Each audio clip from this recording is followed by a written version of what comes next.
Hello students, class 9th. I was teaching you French Revolution. इस video 6 of the chapter. Revolution in everyday life की अगर हम बात करें, can politics change the cloth? क्या politics उन कपड़ों को बदल सकता है जो लोग पहनते हैं? वो भाषा को चेंज कर सकता है जो वो बोलते हैं, और वो बुक को चेंज कर सकता है जो वो पढ़ते हैं. The years following 1789 में इन फ्रांस में saw many such changes. कई तरह के ऐसे चेंजेस आए. पुरुष, महिला और बच्चों के जीवन में ऐसे कई सारे बदलाव देखे गए थे. The revolutionary government took it upon themselves. जो रिवॉल्यूशनरी गवर्नमेंट्स थी, अपने आप उसने एक ऐसा लॉ पास किया that would translate the ideals of liberty and equality. समानता को और स्वतंत्रता के जो विचारों को तो उसको लागू करे इनटू एवरीडे प्रैक्टिस, हमारे रोजमर्रा की लाइफ में. एक इम्पॉर्टेंट लॉ अगर हम देखें दैट केम इनटू इफेक्ट में soon after the storming of Bastille. जैसे ही बेस्टेली में जो हमला किया गया था, ये तूफान जो आया समर 1789 में, was the evolution of censorship. वहाँ पर अगर हम देखें तो जो सेंसरशिप थी उसे ख़त्म की गई इन द ओल्ड रिजाइम. अगर हम पुराने राजतंत्र में देखिए, ऑल रिटर्न, जो सभी रिटर्न मटेरियल्स थे और जो कल्चरल एक्टिविटीज़ थी, books, newspaper, place, could be punished. उनको क्या किया जा सकता था? सज़ा दी जा सकती थी. और perform only after they had been approved by the censor of king. और उन्हें पब्लिश करने की परमिशन तब मिलती थी जब राजा उन्हें क्या करता था? अप्रूव कर देता था. Now the declaration of right of man and citizen proclaim freedom of speech and expression to be natural right. अब क्या हो गया?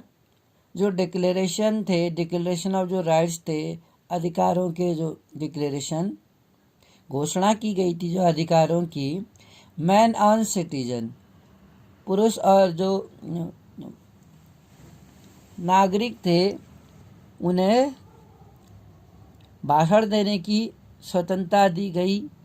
भाषण देने की और अभिव्यक्ति करने की स्वतंत्रता दी गई. To be a natural right, ये उनका एक नेचुरल राइट था. Newspaper, pamphlet, books and printed pictures flooded the town of France.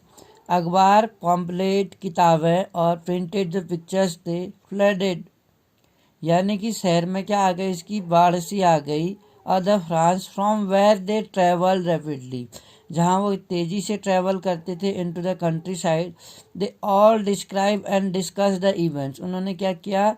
Describe किया और डिस्कस किया इवेंट्स को. And change taking place in France. Freedom of press also mean that opposing view of events. जो freedom of press थी उसको आज़ादी मिली. Also mean the opposing view of events, जो भी इवेंट्स थे, घटनाएं थी, उसके हम अपोजिंग व्यू रख सकते थे. कुड भी एक्सप्रेस, व्यक्त किया जा सकता था. ईच साइड तो एक convenience the other of position, जो हर साइड थी सो जो कन्विंस थे, हम करते थे अदर्स को. Position the medium of prints, play, songs and festive possession, जो नाटक थे, गीत थे. फेस्टिव प्रोसेशन, जो दावत वाले जुलूस थे, दावत वाले. उसने लार्ज नंबर ऑफ पीपल, कई सारे लोगों को अट्रैक्ट किया. This was one way they could grasp an identity with ideas. ये एक तरीका हो सकता था जिससे वो ग्रैस्प कर सकते थे, आइडेंटिफाई कर सकते थे आइडियाज सच एज लिबर्टी और जस्टिस, जैसे कि स्वतंत्रता और न्याय. द पॉलिटिकल फिलोसफर जो थे wrote about length in text. Handful of educated people, जो मुट्ठी भर या कुछ गिने चुने ही लोग थे, पढ़े लिखे एजुकेटेड लोग जो इसे पढ़ सकते थे.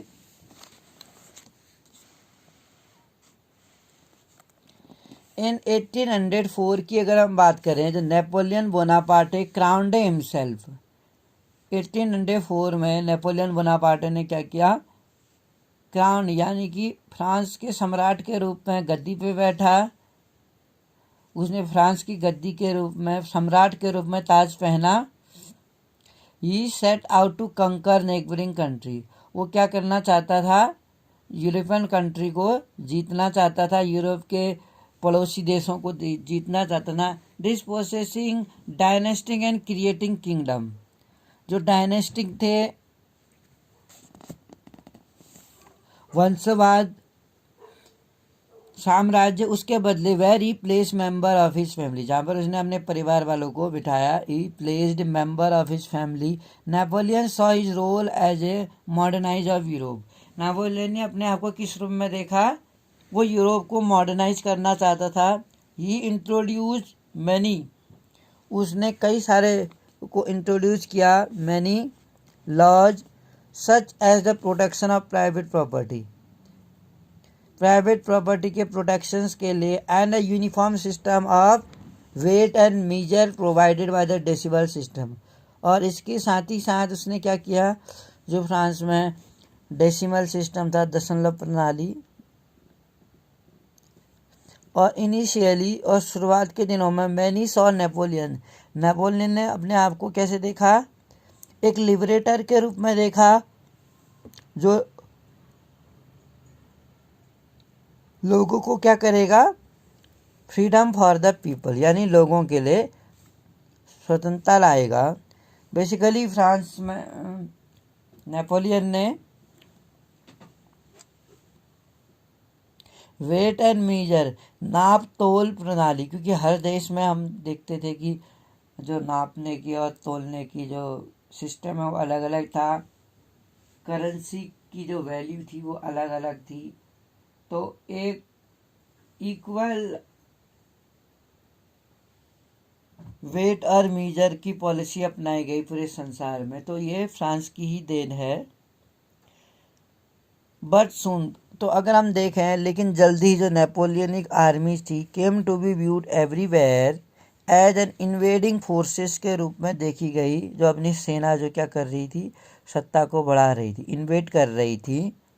He was finally defeated, finally Waterloo में 1815 में नेपोलियन की हार हो गई। उसके कई सारे जो मीजर्स थे जो उसने कैरी किए, रिवॉल्यूशनरी जो आइडियाज़ थे, liberty and modern laws, some other part of Europe की अगर हम बात करें, यूरोप के अन्य हिस्सों में वो लागू किए। तो यूरोप के अन्य हिस्सों में अगर हम देखें तो लोगों में जो उसकी आइडियोलॉजीज थी उसका काफ़ी इम्पैक्ट देखने को मिला जब नेपोलियन ने वहाँ से छोड़ दिया।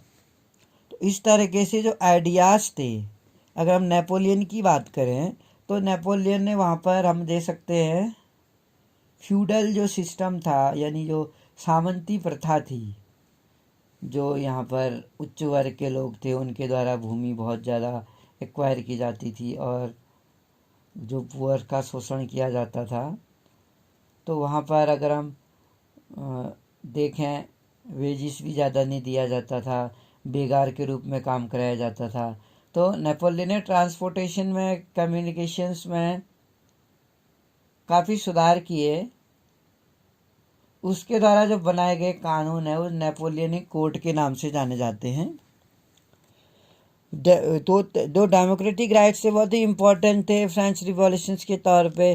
दे स्प्रेड फ्रॉम फ्रांस, वो क्या हुए, फ्रांस से फैले वो to the rest of Europe, और यूरोप में छा गए। ड्यूरिंग द 19th सेंचुरी में, जहाँ पर फ्यूडल सिस्टम, इसी सामंती प्रथा जो है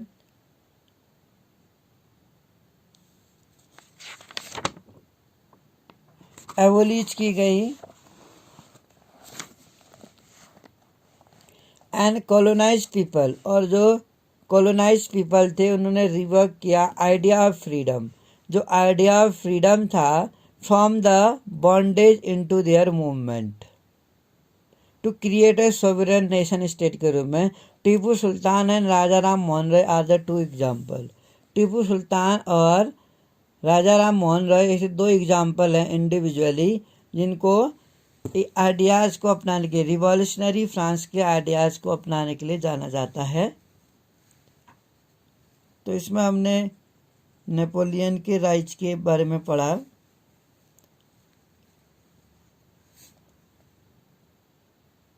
इसी तरह से अगर हम देखें, अगर हम फ्रांस की सोसाइटी की बात करें तो हम जैसे कि जानते हैं वहाँ पर बेस्टेली किले पर 14 जुलाई को हमला कर दिया गया था।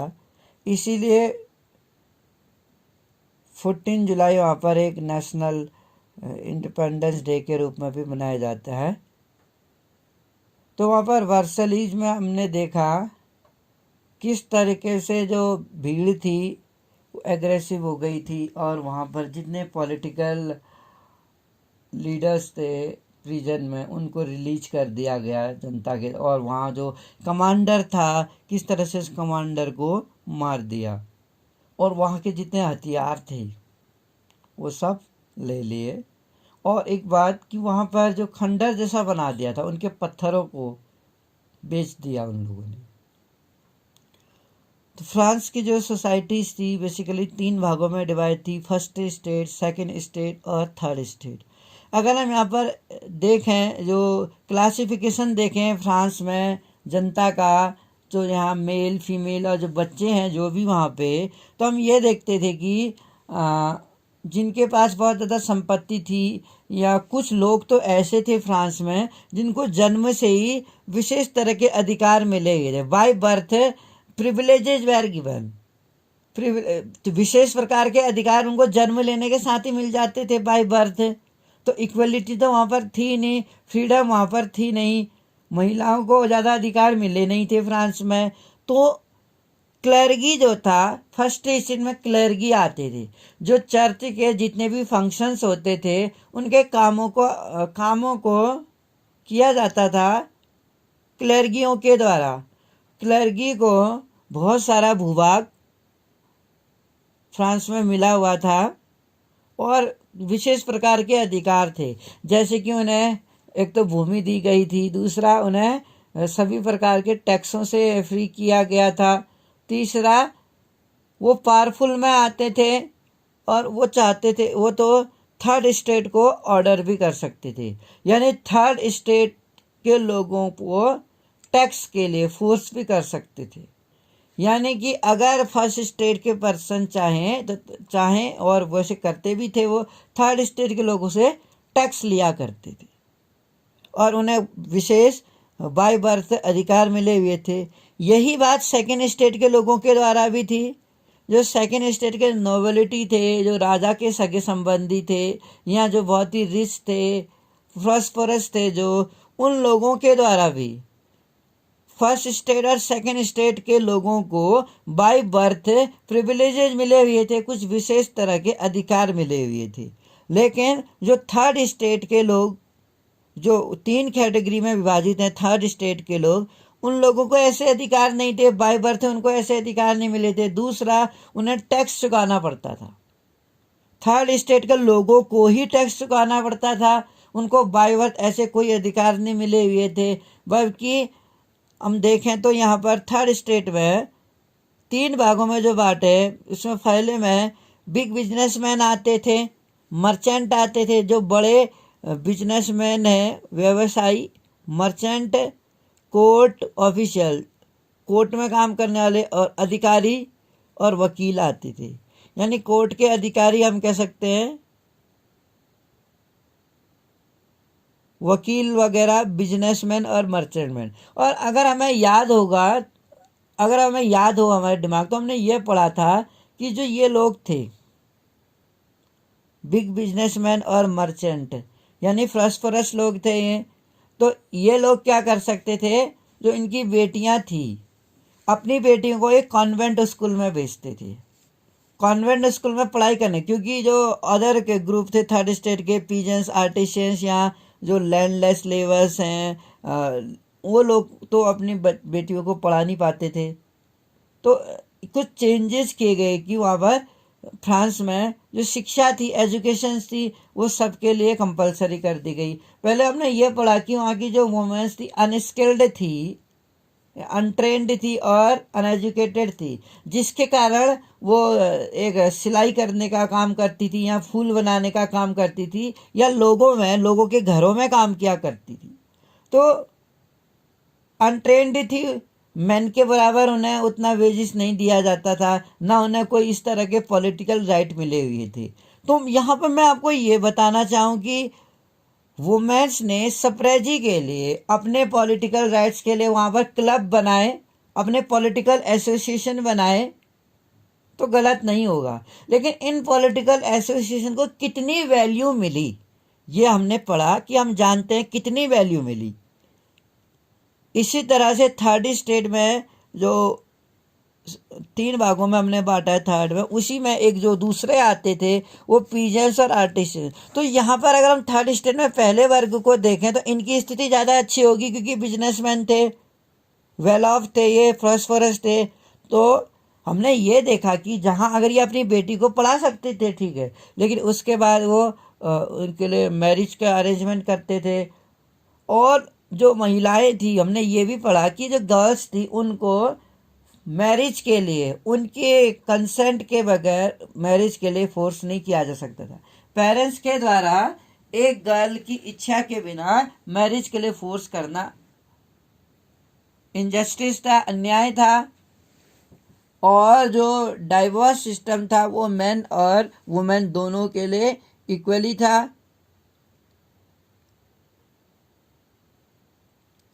पीजेंट्स और आर्टिशियंस जैसे आते थे, किसान और जो कलाकार थे।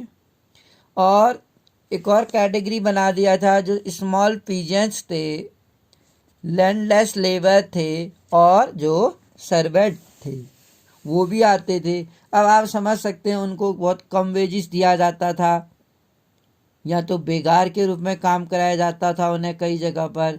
यहाँ हम देखें कि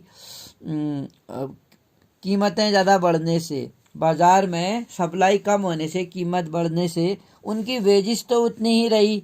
तो कहीं ना कहीं स्टारवेशन भी हम देख रहे थे कि भूखमरी जैसी माहौल हो गई थी। और वैसे ही लुई सिस्टन का खजाना तो वैसे ही खाली हो चुका था। और अगर हम देखें, हमने लास्ट में ये पढ़ा कि जो लुई सिस्टन को फांसी पे टांग दिया गया देशद्रोह के आरोप में, उस पर देशद्रोह का आरोप लगा था।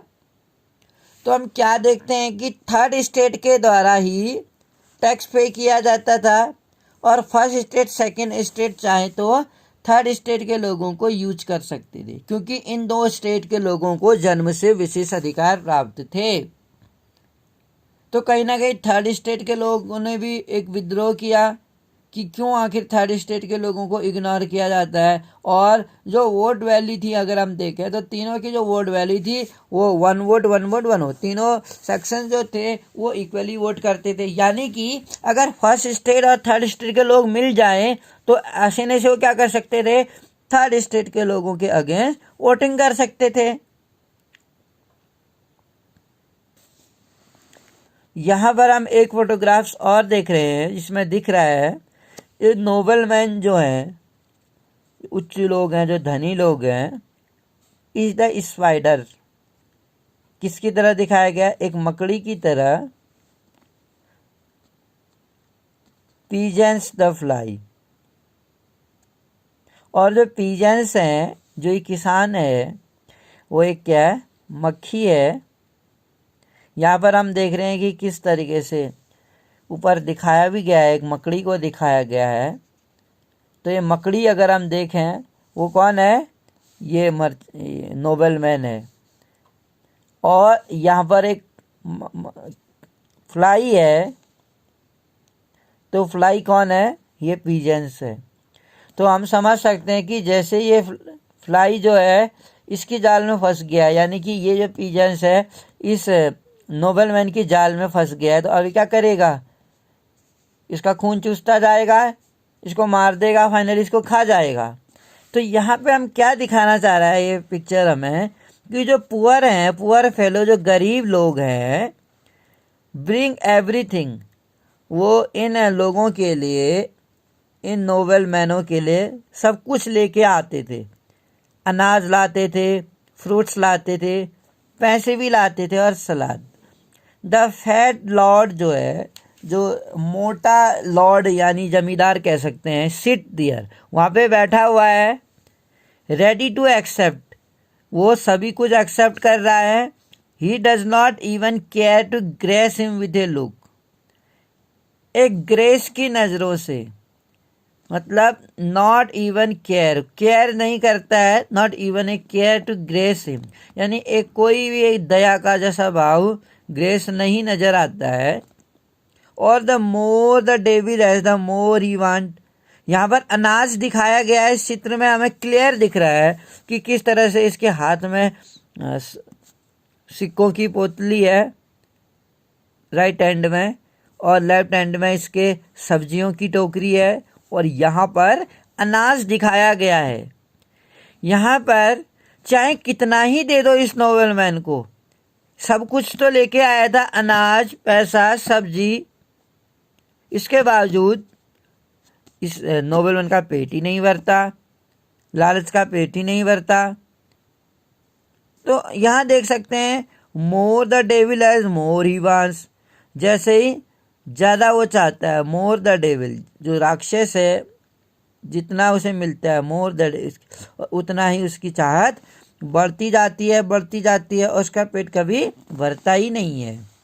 तो I hope you understood about the French revolution. हमने फ्रेंच रिवॉल्यूशन के बारे में पढ़ा कि 14 जुलाई 1789 को ये स्टार्ट हुआ था इसकी सुबह से, और किस तरह से 20 की एज में लुई 16 फ्रांस का राजा बना था, और उसकी शादी कर दी गई ऑस्ट्रिया की राजकुमारी से। जब वो राजा था उस समय फ्रांस का खजाना बिल्कुल खाली था। कारण कई थे, इसके कारण आपको पता होने चाहिए कि फ्रांस ने युद्ध में भाग लिया था फर्स्ट वर्ल्ड वॉर में, तो युद्ध में भाग लेने के कारण उसका जो खजाना है, अब युद्ध लड़ेंगे तो खजाना खाली होगा ही, उसमें पैसा खर्च होगा, तो खजाना लगभग उसका खाली हो गया।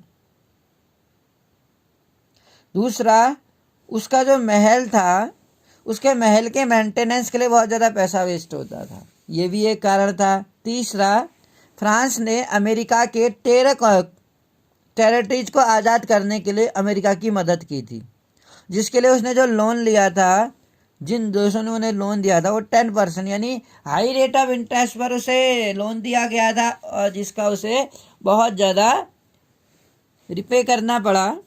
तो I have you understood about the topic which I told you. Thank you for listening me.